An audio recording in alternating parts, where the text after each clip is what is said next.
Welcome to Dr. Bunmi Abel TV, where we inspire and inform you endlessly, with knowledge to guide, uplift and grow. Thank you for joining, it's a journey, let's go. To all the new subscribers, welcome aboard. We're so glad you're here, there's so much in store. Returning friends, thank you once again. Together we'll learn and share the game.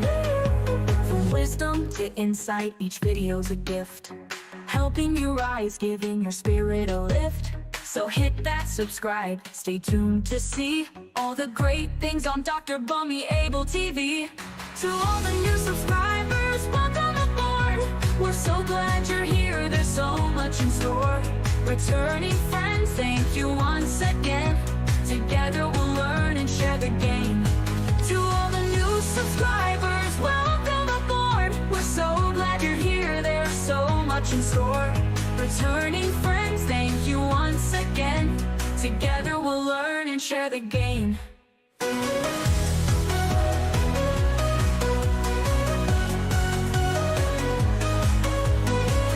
Bunmi Abel TV here for you. Inspire, educate, inform. That's what we do. Thanks for being part of this growing family. Let's keep shining together in unity.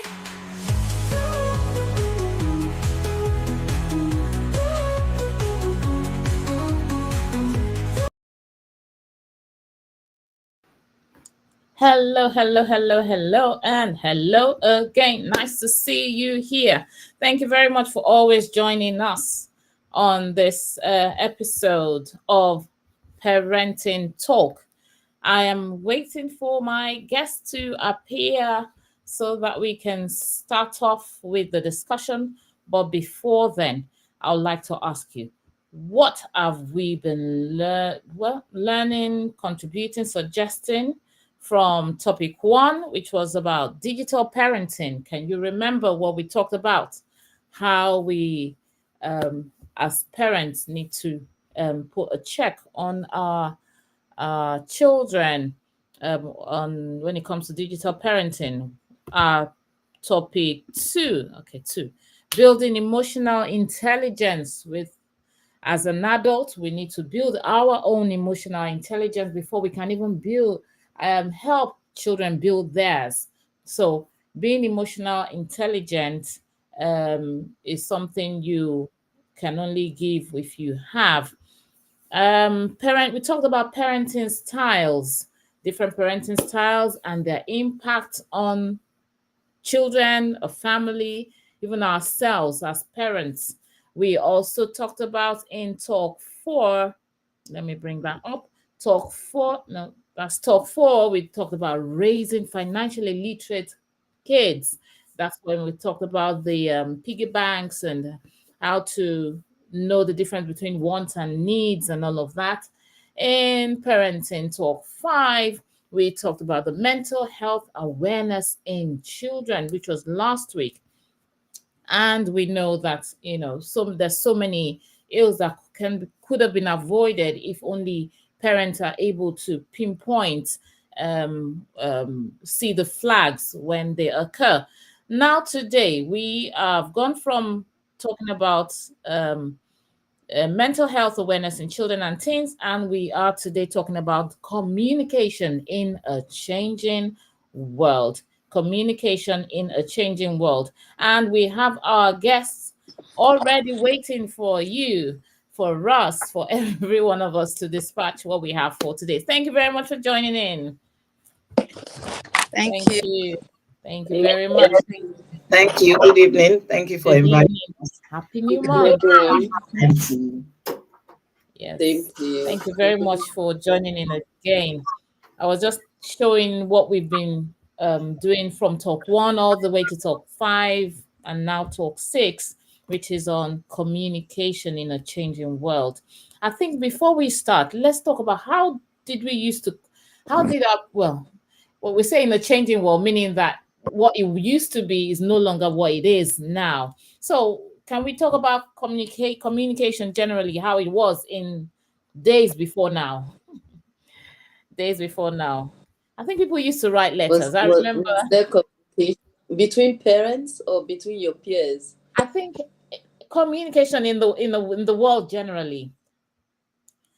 It was just letters. We some of us went to boarding schools, and for us to communicate with our parents, there was no phone even to say, "Oh, I arrived safely" or anything. You just write letters to them. When they receive your letters, good. If they don't receive your, their mind is at rest that nothing would have gone wrong. I don't know.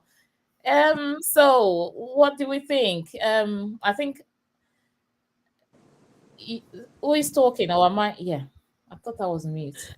Well, Yeah. communication with parents then, was there really communication? Because they delivered, it was very much one-sided. They told you what they wanted you to do, and your duty was just to go ahead. Sometimes they assumed that you knew what to do, and so if you didn't do what they thought you ought to do, it was a problem. So they didn't sit down. That's why a parent will say, a child will ask, where can I put this? And the parent says, put it on my head. On my head. Because you've not told the child what the child should do. You've just assumed that because the child has been living with you, the child should know, as a matter of, maybe inspiration, what is in your mind and how to go about doing what you wanted to do. So I know that for people my age, a lot of us didn't have those talks with our parents. We had them more with our peers, or maybe with favorite older people that were just slightly older than us, But for us, a lot of us, communication with our parents was pretty one-sided. You did what they told you to do. You told them what you thought they needed to know per time.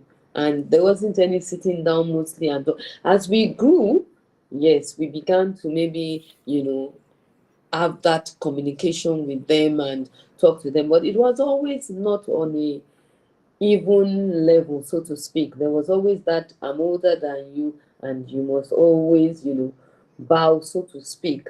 I'm older and wiser than you. So that basically for me was communication when we were growing up, at least when I was growing up. Thank you. I know there are different dynamics in different homes. So is there any other one that was different? I know in my house we used to just chat a lot. It was just about chatting, gisting, when my parents were still around. I don't know if there are any other ways people used to communicate between siblings, between parents, peers. Good evening once again. I think for me it was slightly different. My parents, like I was saying, particularly my mom, like I was saying in the last meeting, she was a no-nonsense woman. My dad was more British in his outlook. But both of my parents, when they were alive, they gave us a chance to be close enough to them, particularly as we grew older.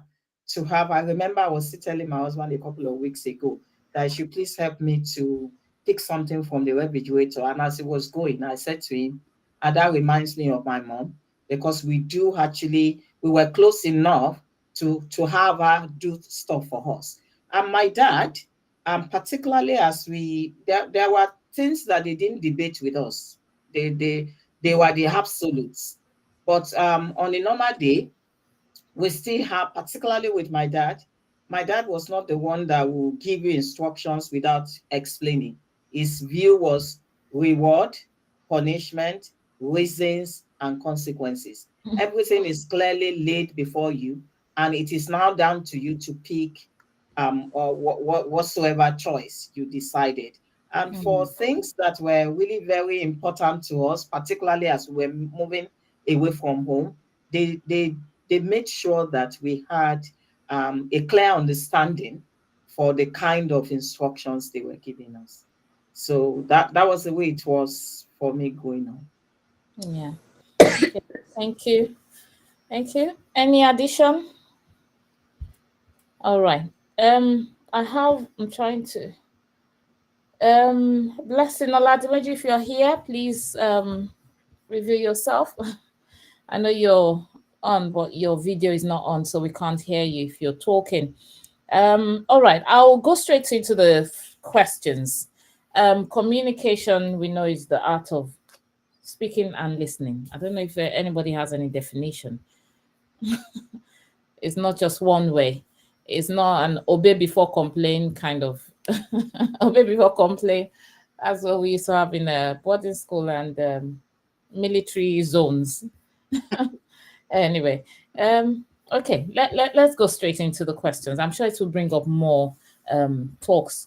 Now, what are some age-appropriate strategies for discussing sensitive topics like loss, mental health, or social issues? Anyone can jump in. What are the age-appropriate strategies? Because I know the way we communicate with a teenager is different from how we communicate with a toddler, or how we communicate with an adult or pair or parent or sibling or wherever it is. So, what are those age-appropriate strategies that we have tried? And also a disclaimer, I will say all suggestions here are based on experiences, based on research and all of that. So no one is claiming perfection in any way. So we are all bringing our experiences to the table and what we have learned from other people, or even from our own parents or wherever it is. So please, nobody's claiming perfection here. We are all learning together. Thank you very much. Maybe I should start. I think the first thing that I've learned, about age-appropriate strategies is to let the child take the lead. When the child starts asking the questions, they know that the child isn't ready for the answer, or the child has gotten some information from their peers or wherever, and the child is fact-finding, so to speak. So one thing I found out, that has helped me a lot is letting the child take the lead. Another that I've played with a lot is creating scenarios. So I would give an example, because I like to be as practical as possible. And it wasn't even a scenario that I created. It was a scenario that my daughter and her friends created when she was in year, was it 7, 8, or 8? I can't remember.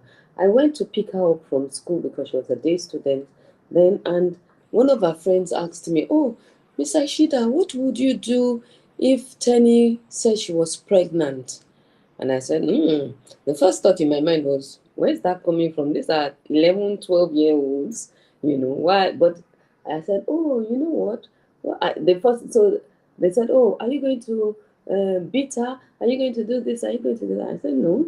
Now, well, first of all, she's going to keep that baby, so she's going to have to go to, have the baby, she's been 9 months, then she'll have to take a year off school, to take care of the baby, because I will have to go to work, and then after 1 year she'll come back to school. But by then our classmates will have gone to another class, and so I just spelled out what the consequences were. And then of course, even if she comes back to school, she's not going to have free time to have play dates with you guys, because there's some days that I won't be able to take care of the child. So she's going to have to take care of the child, and so she won't be able to go out to the cinema to watch films with you and all that. I laid the whole scenario, and I said, And the end of it was, everybody said, oh, it's not even worth it getting pregnant. Now, why that topic came up, how it came up, what they were fact-finding, I don't know. But it was a scenario that played out. And, I found that not only them asking and bringing up those scenarios, I also sometimes just ask, what would you do if this happened? What will you do if that happened? And then in that way, I'm able to pass across the lessons or the information that I want, to pass across. And you find out that children know much more than they let on, or that we think that they do. So scenarios for me has been a very good way of passing. I'll let other people talk, and if I have any other thing to say, I'll say that. Thank you very much. Scenarios, painting scenarios. Yes, I know there was one. There was one of our friends who was talking about how she navigated the boy's mind from wanting to, do weaves and all that. It was not the boy came, oh, I like to do it. So I said, oh, okay. So do you have actually she took him to where they make the hair and asked the hairdresser, so how much does it cost to make this and how often? Kind of try to paint the scenario for the boy. I said, okay, so do you have a so amount per? You're still in secondary school. Does your pocket money, your pocket money allow you do that? Start painting all the pros and all the cons of that. And before you need one, no, don't worry, mom, I've changed my mind. So sometimes not just sitting them and say, okay, you can't do that because this and this and that, but trying to paint the scenario like our sister has said would actually make them think what they had not thought about before. So thank you very much for that. So scenarios is one way. What other strategies can we use? Topics like loss, mental health, social issues, bullying, suicidal attempts. I'm sure some people have self harm. Even sexuality, sexual immorality. No, how do I say immorality now? What sex and all of that? I don't want I, to. think, I think for me, How? what has been a bit of a help is two things, and like we are sharing from a personal space, maybe things that we have has been helpful to us when we were much younger, or what we have tried with our children. So for me, what has been helpful, and the example that I want to give has cut across all of the developmental phases of my children's life. They are not really children again; they are kind of a little older than children now, so to say. So what I found useful is object lesson. So object lessons are things, situations, and circumstances that you weave around a particular scene that gives a particular information in a particular direction. Hmm. So take for instance, a pitfall that I find most of us as parents falling into is that we paint ourselves to our children as if we are angels. We are always coming first in class. We never had a boyfriend. We were never disrespectful to our parents. We never had a crush on a student or on another of our colleagues, so to say. So for me, what I found useful is first, I will start to look at that child before I will use that object lesson. Take for instance, years and years ago, we had a big loss in my family. It was still talking about it is still kind of challenging, and I knew that this loss affected our children. They were quite young, but I knew it affected them, and they could not verbalize the effects that that loss was having upon them. A lot of reasons, some of those reasons are the reasons of religion. So somebody passed, and all that they knew about it was that that person has gone to be with Jesus. So what I did was that I made them to see my vulnerability. So they were asking, Mom, are you sad that so and so person has gone to be with the Lord? And then I said, yes. And Mom, what are you feeling? So I asked them, what do you think I am feeling? And in that conversation, their own feeling of loss came through. And I was very careful not to invalidate it. I added the ones they were afraid to put, because I knew if I didn't put that, they won't speak about it. So I was telling them about how I was angry, how I couldn't understand why that loss. And they were saying the same thing, that we couldn't believe that when you guys went out and you came back and this person is not. And so the key thing there is an object lesson. Sometimes it could be, for us, what has been helpful is we weave around sometimes our personal challenges or what we are going through. Sometimes it could be that we are watching a program on television. So I remember some while ago when my daughter was still very little, and all of this, I don't know what young people call it, this pop culture that you have people dancing and doing tattoo and all of that. And so, and I was asking, look at that tattoo. Will you do something like that? And she went, yes, I like it. And then I said, okay, that's fantastic. Will you want to buy a Bugatti? She said, yes, that's cool. A Ferrari, that's cool. I said, if you buy a Bugatti and somebody crashes it, how will you feel? She said, that's not going to happen. Don't you think between you and a Bugatti, you are as valuable as a Bugatti? She said, Mom, you have that covered. If you don't want to scratch your Bugatti, will you want to scratch your body? Just She said, I will have a rethink about it.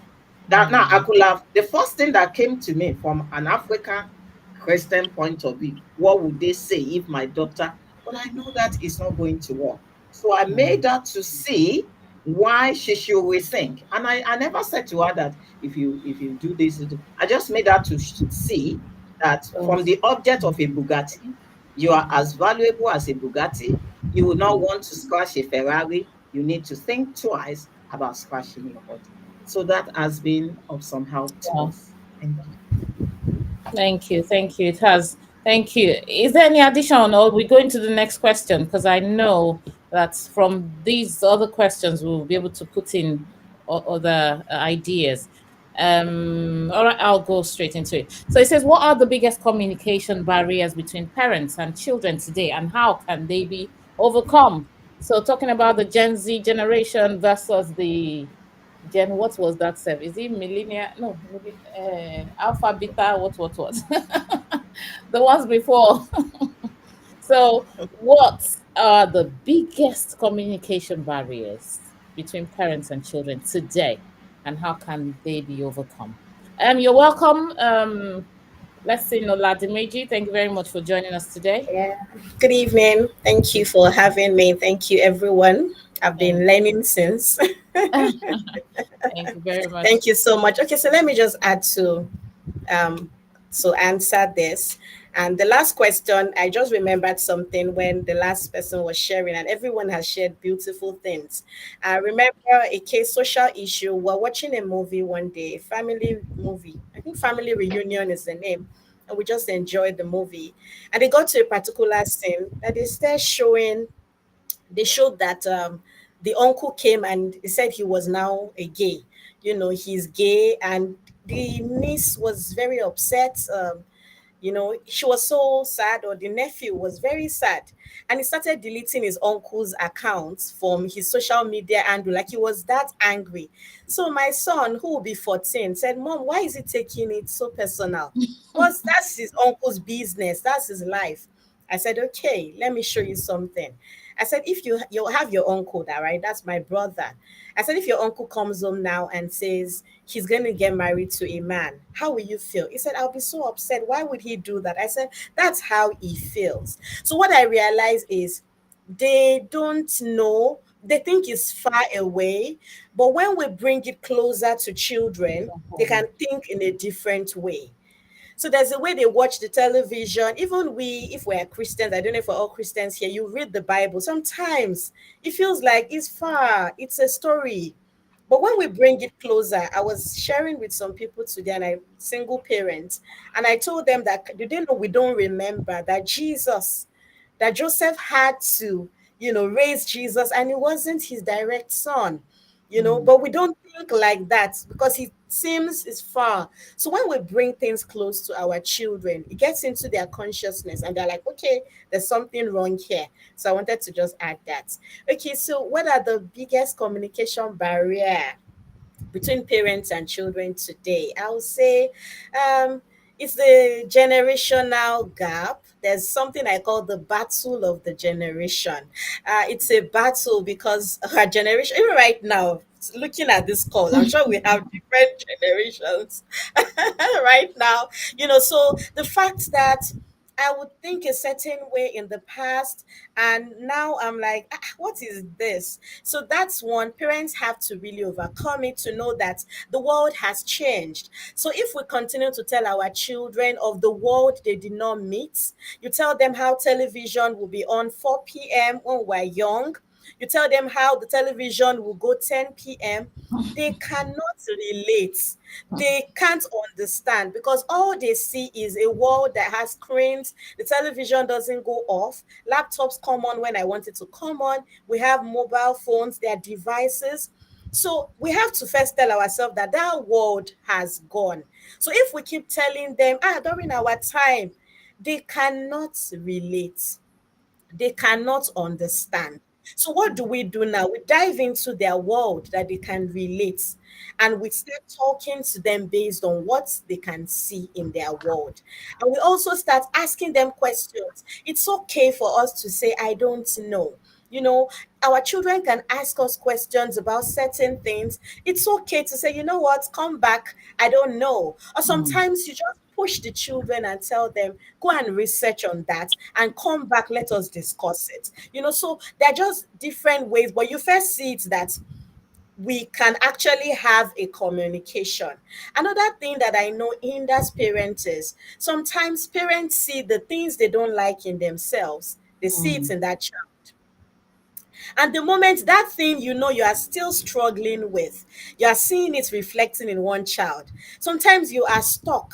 You don't know how to face it. You don't know how to say it. Like you're still feeling, oh, is it because I'm that way? This child too is this way. An example is a parent that grew up maybe picking meat from the pot. So the moment you see that a child has taken meat from the pot, instead of addressing that situation that, oh, you took meat from the pot, I'm surprised, why did you do that? Let's have a conversation, because definitely there's always a reason why our children do certain things.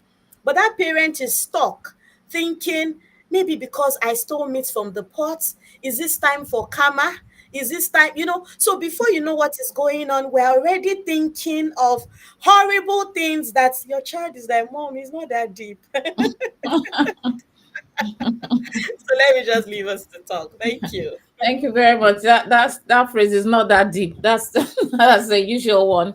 Thank you, and thank you for reminding me. Actually, now, yeah, in those days, TV will be on. You go and sit. You'll be sitting and waiting for it, like as if there's going to be a live broadcast. You sit down and wait. 4 o'clock, and you have NTA to channel 5. And the rainbow Colors. colors on the screen. Yeah. You're watching, waiting. And then they take you off. Wow, wow. That's thank you very much for reminding us. Any other barriers we think are like the communication barrier between parents and children today? I think for me, Uh, oh, go on, please. oh, Yeah. thank you. I think for me, parents need to, Oh, your mic is mute, or is it from my end? I think, Yeah, you started off. Yes, that's fine. Now we can hear you. yeah, I think, sorry, you must have muted it when the call came in. I didn't know what to do. So I think for me, I've always thought, because I was raised like in a military zone. Don't do it, don't do that. And to be honest with you, I looked at all of that and I thought, this is not how I'm going to raise. I'm going to balance, So as parents, we need to balance. We need, even with our communication. Your audio is fluctuating. Oh, I don't know why it's doing that. let me see that. Okay, is it better? Okay, let's. Yeah. It's like breaking up, kind Yeah, of. it's So it's breaking. not a smooth conversation. Like it's not a smooth statement. It's breaking. Oh, really? It's good Okay, I now. think it's fine now. Okay, good. So, I made up my mind that I'm going to make sure that I balance situation, communication, the way I raise my children. I want them to be close to me because those days, you can't stay where my dad is. If he calls you, so it's just you know, you see what I mean? And to him, he thinks that is, well, that is communication barrier. Thinks You're still breaking. good. Yeah, it's still breaking. We're not enjoying the flow, you know. I know you were talking about balancing communication, but then it keeps Let, breaking. let me hear Maybe that. let's give you a minute to get your earphones or something, if that would help. Okay. Yeah. Okay. I will leave and come back and I get my. Okay, that would be great. Yes. Thank you.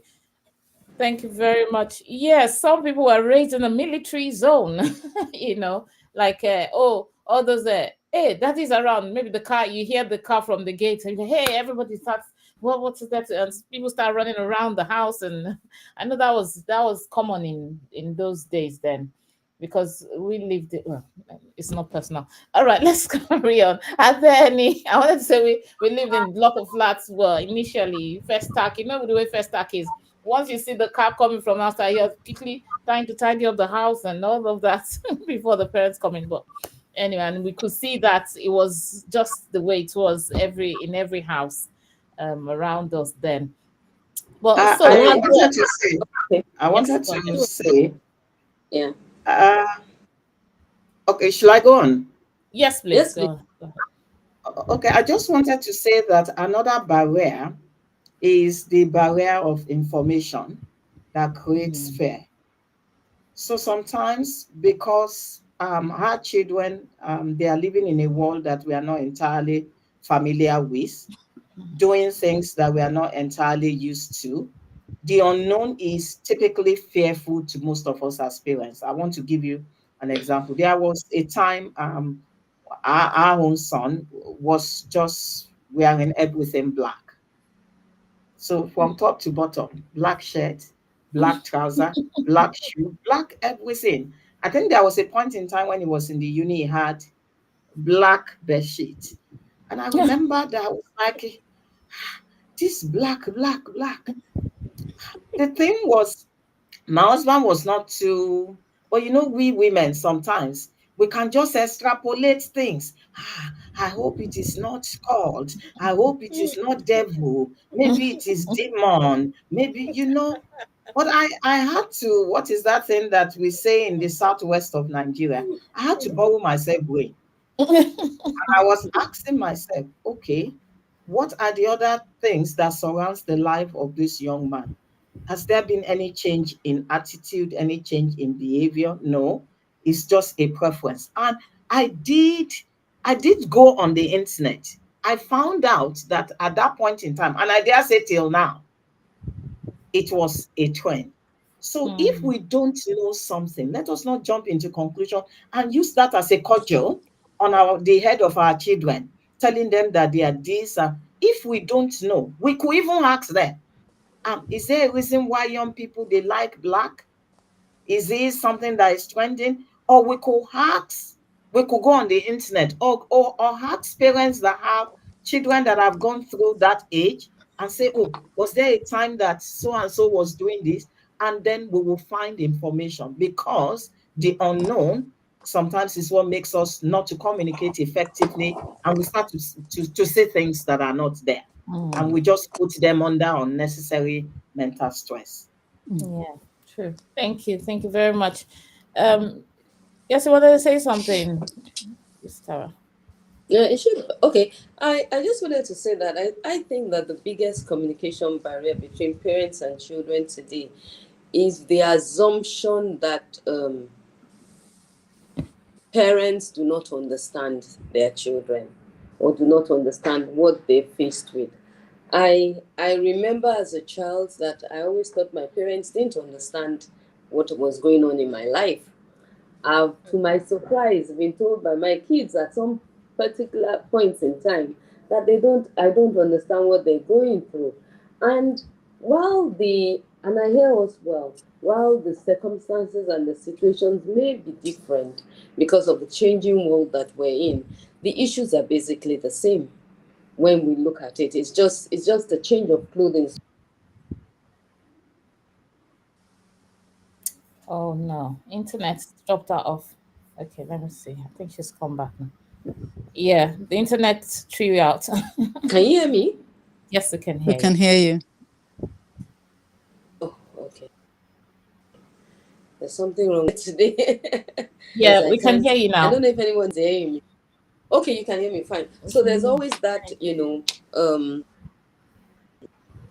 aspect where the child feels that the parent doesn't, and where, and I found out that one thing that has helped me a lot in that is to always put myself back in the age of my child and look at their world through their eyes. It's something that has helped me throughout. I remember when my daughter was going into school, secondary school, and the first day I dropped her in school as a small Form 1 year old, and I saw the boys that were there and how tall they were. I was like, these are the people that are going to be either toasting my daughter, or or she's going to have a crush on. And when she started to have crushes, and will point out the guys to me that she had a crush, and I'll say, if I was your age, I do agree, it's quite handsome. So but I found that, and because of that, my kids could open up to me to say, oh, mommy understands, because I put myself in their shoes. So I found out that I had that problem. My parents don't understand because they don't understand what I'm going through, because we just don't think that our parents were ever children. And because we're parents too, we always try to give the illusion, like someone said, that we don't make mistakes. Do you understand? So our children can't really think and say, oh, my parents must have been this age at some particular time, and they must know the way I feel. So I think understanding the fact that, I've been there, and understanding that, and letting the child understand that I know what you're feeling, what you're going through at this particular time, because I've been there, is one of the ways to cut down that barrier. Understanding in the whole, whether for or against, in the ways that I've spoken, it's one of the barriers in communication. I kept on going in and out. No, it's not your fault. Thank you. Thank you very much. Yes, Pat, over to you. Wanted to add something to that. Okay, can you hear me now? Yes. Good. So as I was saying, we need to create balance in communicating with our children. Some of the barriers, that we could have in communication is that we want to communicate the way we were communicated to or not communicated to. The children, if we don't create the balance, a balance where children can come to us and trust us, like one of the talks, we need to create an atmosphere of trust where they can come and tell us anything. I'm glad that other speaker mentioned that, where your children can say, oh yes, mom, can I have a word with you? Looking at where I came from, the military zone where I was trained, and I decided that no, this is not how I want to raise my children. Now my children are like, I'm their parent and I'm also their friend. Honestly, they tell me any and everything. You see what I mean? And then I will now point to the word of God again. What does the word of God say? So we need to make sure that we don't create negative barriers where our children cannot come to us. We should be their first, like one of the talks, I think one of these first or second one, we are their first coach, we're their first mentors, whether we like it or not. And they copy us and they look at what we do, so we cannot behave like, I don't make mistakes or I'm perfect. I cry. My children have seen me through bereavement. They've seen me through challenge at church and different things. They've seen how I navigated this thing using the word of God. So they know they have a parent that is not perfect, but she is trying her best. Our the dad is trying his best as well, but we are navigating them through this world where they are, which is different from where we're coming from. Our generation is not Generation Z, so we're old school, and the way they brought us up, honestly, I cannot imagine bringing up this generation the way I was brought up. They have iPad, they have laptop, they have this, they are, like the other speaker said, the television is on. We don't even come to the living room. You see what I mean? But all of that, I've seen through all of that and know that, see, there are barriers. You can either make your children to draw too far away from you and you are not their friend, and then they will learn these things. Those questions they want to ask you, they will ask their friends. And on 9 times out of 10, they will tell them the wrong thing. Or they will ask one uncle or brother that doesn't, but you have their best interest. And you should be the first person they come. So we need to create boundaries, also create a situation where our children we should be the first people they come to learn the truth, to learn good things, because we are their mentors. So just to round off on that, and I'm sorry about the break the other time. So we just need to create that balance and then create good barriers for their children to come and talk to us. And we all they need to be comfortable doing that as well. Thank you. True. Thank you very much. Thank you. Yes. Yes. So creating that balance. Yes, we want to be able to give instructions at the same time. We want to also be able to know what is going on in their lives, because if they don't hear it, if we are not their first point of call, you'll be surprised where they will get the answers from. And people will just need to Google and they'll find the answers there, either misleading or otherwise. So I pray that parents listening and parents who are going to be mentoring other parents will actually know how to help people navigate through those barriers. So the next question actually is, how should parents approach difficult conversations around technology, peer pressure, or bullying? I think we've mentioned a bit of it from what we've been talking about. I don't know if anyone has anything else to add to it before I go on to the next question. I think approaching difficult conversations has to start with a willingness to listen. I find out that a lot of times we just want to say our minds as parents, and we don't want to listen. Like I can't get her name about the. Okay. The internet has gone again. Oh, internet. The first thing any parent will think is, this gothic, this demonic, this everything, But listening and just knowing that it's a trend, that's all it is, is key, very, very key. So I think I cut off my how to approach. So listening is very, very important. And then there was something I wanted to say. Yeah, I've realized that sometimes a child might not listen to you, but might listen to somebody else that either they respect, or might listen to other literature on the things. They're very Google, research-based generation. So sometimes I've said my bit and they don't want to hear. I just look for articles or memes or something, that says the story, and I forward it to them. I follow my children on Instagram. Oh, come on, internet. Don't play this game with us. Not tonight. All right. Does somebody else want to?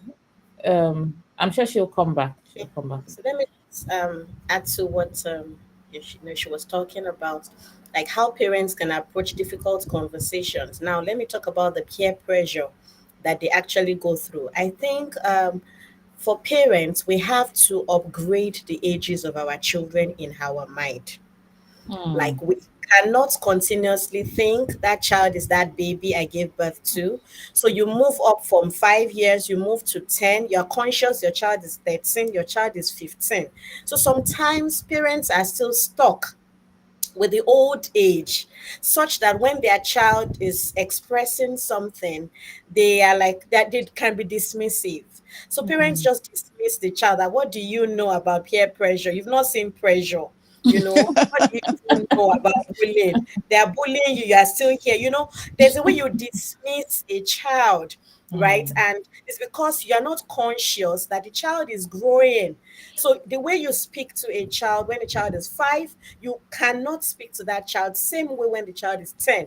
You have to step up, you have to upgrade, you have to skill up. A child 15, a child 18, there are different roles and different conversations, right? Because when a child is 0 to 3, you're the scouts in that child's life. You're just modeling things, and they're just, they're watching you and seeing everything you're doing, and they move up 3 to 5, so it happens like that. 5 to 6, there's a time that they want to just ask a lot of questions. There's a time that, they want to be your friend. There's a time that you will step into being a coach in their life. So you're not telling them, do that, sit down. Can't be saying sit down to a 14-year-old, sit where, so you have to ask questions, engage. So when we talk about parents now approaching difficult conversations around peer pressure, you want to know what is really pressuring the child, because sometimes it starts from a child feeling like a lot of, let me say 4 of us now on this call. I'm sure there's a certain value, there are values in the home that we've actually tried to instill in our children. So our children start feeling they start feeling left out, like there's a fear of missing out. They call it FOMO. So in that their space, they feel like, oh, people are having fun. For example, you don't give a child a phone at age 13, and the child feels everybody has a phone. I don't have a phone. And the child is feeling like, I'm really, really not here. So it starts from things like that, giving children the true reasons why you are saying no to certain things. You let them know why, and it's how you sell things to them that they take. I said, when we were growing up, we were 4 girls, and our brother came much years after. So we're girls, and we didn't wear trousers. Our father didn't let us wear trousers. But guess what? We didn't know we're not wearing trousers until we got older, and someone asked, you guys don't wear trousers. And that was the first time we're like, oh, that's true, we don't wear it. So when we went to meet our dad and said, why don't we wear trousers? He just said he just wants us to be unique. That is all. So we're going feeling unique all around. I'm unique. And I didn't get to university. I never wore in the university, right? Because in my head, I'm unique. So there's a way you just sell. He didn't say it's bad, it's the devil's thing. So I didn't live a double life. I didn't have to wear it at school, not wear it at home. It was just a smooth sail. So sometimes it's how we talk to them, what we tell them. So when it's peer pressure, you let the child know that it's okay to be different. It's okay. There's nothing wrong with you for feeling different. The analogy I give my children is, I say, if we have black umbrellas, a lot of black umbrellas, and there's one red, I said, which of the umbrellas will you notice? They said the red. I said, so that is it. Sometimes you just have to be that red umbrella in the midst of all that chaos, in the midst of all that problem. So it's what you tell them, how you say it, and they see that you're approachable. Because sometimes they're really pressured, especially these days. I talked about you not giving a child a phone. A child feels I'm pressured, I'm not having it. Music, there's certain music that you tell your children you don't listen to that music, and you let them know why they won't listen to it, because their peers will say, what's the big, you don't even know songs. But me, I will tell them the lyrics. I will show them the lyrics of the song. I say, can you see something is wrong here? It's a child that will read it to them. So maybe they can read, it's okay, read it yourself. And they're like, oh mom, wow. I say, that's why we said you should do. So it's the conversation. So when people are doing it in class, they don't feel that, hey, I'm not missing out. It's okay. But of course, they also will also feel it's lonely to be at that stage. It's lonely to be the goody child amongst all others. So that's the conflict our children have, and that's when they will continue to come to meet us, and we'll continue to reassure them that you are good. Thank you. Thank you very much. Thank you very much. All right. Any other let me see. Oh, she's not here yet. Okay. Is there any other suggestion to that, or we go to the next question, which is, what role does active listening play in effective parenting, and how can parents practice it daily? We should also remember that parenting is actually for parents. Is how to parent a child in the proper way. So parenting is not about the child; it's about us as adults and we who are doing the parenting. So what role does active listening play in effective parenting, and how can parents practice it daily? Okay, I think I will just jump in quickly.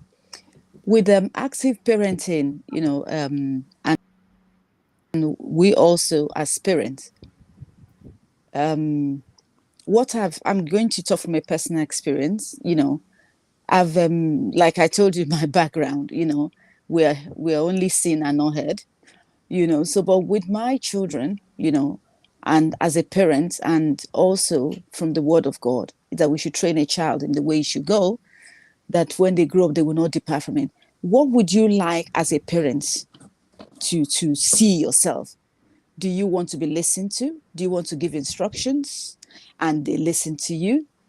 And why would a child now talk to you? You wouldn't say, oh, because they are children, you don't want to listen. And just in my house as well, we have something we say to each other, respect. The fact that they are children does not mean that you don't respect them, And because they are your children, doesn't mean they don't deserve a kind of respect. You see what I mean? They respect you, but you also should respect them and respect their space as well, because they are growing. Like the other speaker mentioned, a 14-year-old, sit down where, you understand?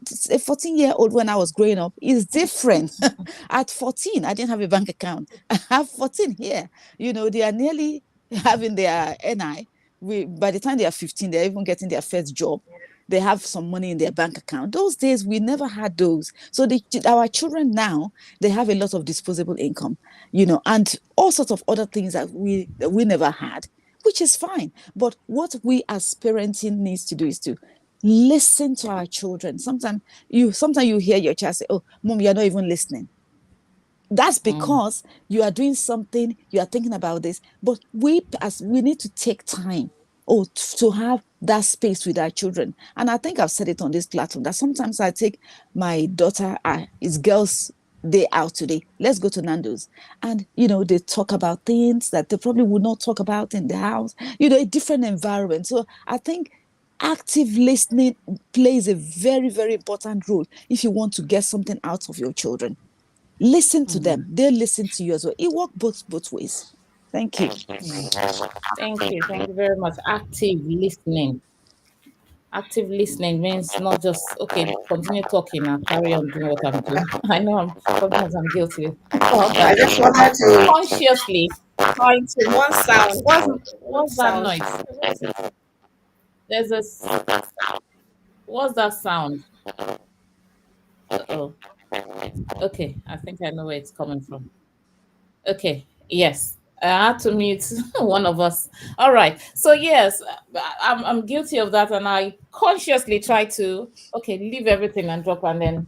Well, sometimes when you do like that, you're like, okay, you're invading my time now. So I consciously in my head, I'm like, okay, Father, what, how do I listen to this? Okay, sometimes I just close the book and turn the chair, and I'm all yours now, rather than yes, can I help you? Kind of posture. So yeah, God help us. So yes.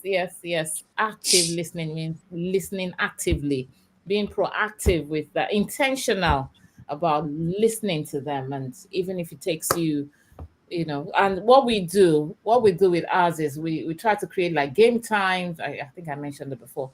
Just create time, family time, that would help anyone who is struggling with how to find time for their children, because this is a busy world. Mother is here, especially in these days where there are different shifts. Some families, I don't think they see themselves even once in a week. It's such a busy world, but we can actively make that happen. Okay. And thank you very much, Amy Maros. Sorry, Amy Maros, who says, let me go to so she says starts. It says and whilst trying to have these conversations, allow space and not to fill the gaps. Don't ask and make assumptions that you know what they feel or want. Yeah. Okay, so thank you very much for that. Okay. So before we go into the final question, is there Yeah, anything thanks to else add, anyone wants to add to something it? that Madam Patricia said now. Yeah, listening is very, very key, as you mentioned. And I also encourage us that after we listen, they might have said certain things. Let us follow up. So following up and asking, how Mm. about that your friend you talked about? How about that thing? Are you what about that, that subject that you had said you're struggling with? How are you now feeling about it? The moment we follow up, our children know that you were listening. That's why you're following Okay. up. So she listened, and they feel important, and that helps them to come next time, because sometimes it's still ongoing. They're still struggling somewhere with a particular thing, and we also need to be to listen to what they are not saying. So it's not every time they will, Mm. verbally say things that is going on with them. We have to listen to what they are not saying, and we follow up. And we also Mm. validate feelings. Validating feelings make your children believe that you're listening to them. So a child is telling you, I'm hungry. Let's say it's a little child now. A lot of us have older children. A child says, I'm hungry. And the child just finished eating a big bowl of, you know, and you're like, the first thing is you are not hungry.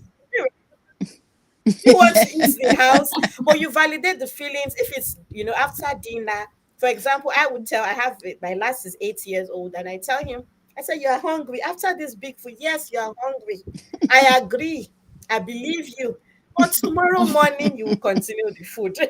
So I'm not saying you're not hungry. I'm not saying, no, what are you saying? No, I say you're hungry. It's okay. I'm wondering why you're hungry. It's I'm okay to be wondering. hungry. You've eaten so much. You're laughing. And I'm like, okay, you're hungry, you're still hungry, no problem. In the morning, what do you want? So let them also look forward to something that shows you are listening. Give them an expectation. Let them know that, okay, so immediately he says that, I switched to what he will have for breakfast. So I have changed that mindset. I've changed that conversation. It's no more, oh, I'm hungry. It's like, oh, so what do you want to have for breakfast? And I'll have bread. I will have this. Okay, so bread, tea in the morning. We get that. So he moves away quietly and knows that this place, but I'm not saying you're not hungry, because our children of nowadays, they are very, very amazing. Sorry, man. Sorry. So it's just that validating their feelings. A child tells you, I'm sad, or you want to ask your child, what emotion are you feeling? Sometimes they tell you, I'm angry, I'm sad, I'm embarrassed. They have those words. I remember growing up, we'll go to the hospital, a doctor will ask us, how are you? I'll say, my tummy is turning me. And you say, what is turning you? Because we don't know, we didn't have those words, we could not explain, we could not use Vocabulary. Yeah. one word to describe, this is what I'm going through. But now they'll tell you, Mom, I'm not angry. I have this son. I said, I'm not angry, Mom. I'm sad. I said, they're different. It's okay. You're sad. It's okay. Also, I'm frustrated and embarrassed. So Mm. it's just that way, that we just have children. Just see that you're listening to them, you validate their feelings, you follow up on what they have said, then they know that you're really listening. So they will keep coming to talk to us. Thank you. Yeah. Thank you very much. Thank you. I'm sure there's still, so that was the last question. Somebody, okay, Emily says active listening is based on 3 R's: repeat, reflect, respond. Repeating the things we've been told demonstrates at the very least that we're attuned to what they're hearing or what we're hearing. Thank you very much for that. Repeat, reflect, and respond. Very quickly, Okay. I wanted to just say that a lot of times as parents, we just think that listening to our children is giving them our full attention. But that also may not be entirely active listening. So a child is talking to you. Yes, sometimes most of us we are guilty. They are talking to us and we are busy doing some other stuff. That is the Answer the worst. phone. But there are other times that we are not even doing other things, but we are not listening to them. Because active listening, there's a portion of it that is non-committant. You are not speaking. It's about your body language. Mm. So I could be staring at you and I did not hear a single word of what you have said. And we may not believe it. The young people, they are the best psychologists there is. They will pick on it. So it's also important that our body language, when somebody is communicating something that is they are communicating terror or discomfort, if you're actually listening, it will show on your face. Your body language will communicate that you are feeling with them, you are empathizing. But if you still have a deadpan face, it means you are still thinking about the jollof rice you want to cook for dinner, and they will pick up on it. And it gives them the view that they are wasting your time. The next time they won't come to you. And also sometimes, as I want to say this with carefulness, I know that it's not all parents that are of African ethnicity that does that, but sometimes we are condescending when young people are speaking to us. We put them in the superior inferior level. For somebody to really communicate with you effectively, and they believe that you are actively listening to them, you are not invalidating their feeling, that superior inferior thing must not come across. You are not listening to a 16-year-old and saying, I know at your age, no, you can't be doing that. You can't be doing that, because you have just removed the fact that when we talk to them, when they have issues to discuss with us, it doesn't matter at what age. It doesn't matter what we know about the issue. We must make them to feel comfortable that we are operating under the same plane. That's when they can unburden.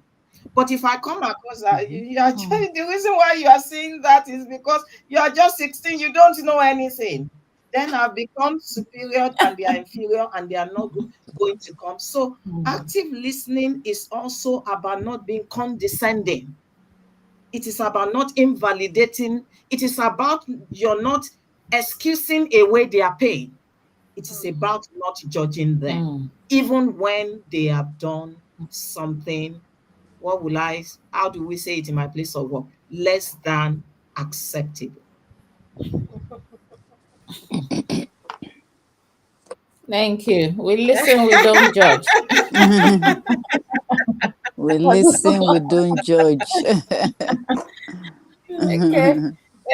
Thank you very much. Amy says showing empathy, acknowledging their feelings and paraphrasing, checking you understand what they said. And she also went on to say, learn being reflective also. Being reflective also enables the child to open up more, not feel judged and engage with us. So yeah, being allowing them to be open. We listen, we don't judge. Maybe we should have a t-shirt or something, because that's like a trending thing now. That we listen, we don't judge thing. Paste it as a poster so everywhere so that people can be free to talk. All right. Any other? This is the last bit of the questions we have for you today. Thank you to those who were online with us. Thank you, Emi Emeros. Thank you, Esther Lubanjo. Thank you to those who were able to leave comments and those who were not able to. Thank you very much. And to our guests, let me remove the yes. To our guests, Mrs. Adekunbi Ajayi, Mrs. Blessing Oladimeji, Mrs. Patricia Babatunde, thank you very much for joining us today. I don't know if you have any last words for parents, or maybe there are some questions that you think they may want to be asking, and you think, let me just say this as a final thing on this topic of communication in a changing world. Anything else before we call it So a let me wrap? just add this final word before I leave to tell parents, as a parent, please be approachable. Be an approachable parent. Some parents are just, they built a wall around themselves. It might not be their fault. Most times it's about things that have happened over the years. So what has formed who we are today, our upbringing, the environment we grew up in, and the significant emotional experiences that we had. So some people, for example, someone that did not have a good relationship with their parents. They could not talk to them. Now they are parents and they find it so hard to play with their children, to talk to them. So they are not approachable. But I think it's something that we can actually learn to be approachable. Don't be too harsh there's life. This is 2025, the world has stopped being harsh in quotes, and be as approachable as possible. Make sure you ask yourself, can my children tell me everything going on in their lives, both the good, the bad, and the ugly? Are they fast to share? Would they be happy that I will hold their hands to pull them through anything they are going through? Once you ask yourself that question, if the answer is no, start taking steps to being approachable. You should be an approachable parent. Be kind and be firm. You need both. So the child they know the difference. They know when you are too kind and they know when you are too firm. So just be kind and be firm and let them know that, oh, mom, she disciplined me, but mom loves me. They should be able to give that difference. So make yourself available. Let them come. Don't be too harsh. I wanted to just drop that. Thank you. Yeah, thank you. Thank you very I'm much. so sorry, just 30 seconds. 30 seconds. I just want to say that we do have parents that have done everything and more than that we have spoken about, and they are not getting the kind of results that is commensurate to all of the hard work that they have put in. I just want to assure them that they are not doing anything wrong. I just want them to know that it may look like it's not working, but they should just hang in there. It will work, because the end of a thing is what is important. The journey, as it were, might look as if they are not successful, but I promise them, in the end, all of their hard work, their labors of love will still come around and show that they are doing fantastic jobs. Thank you.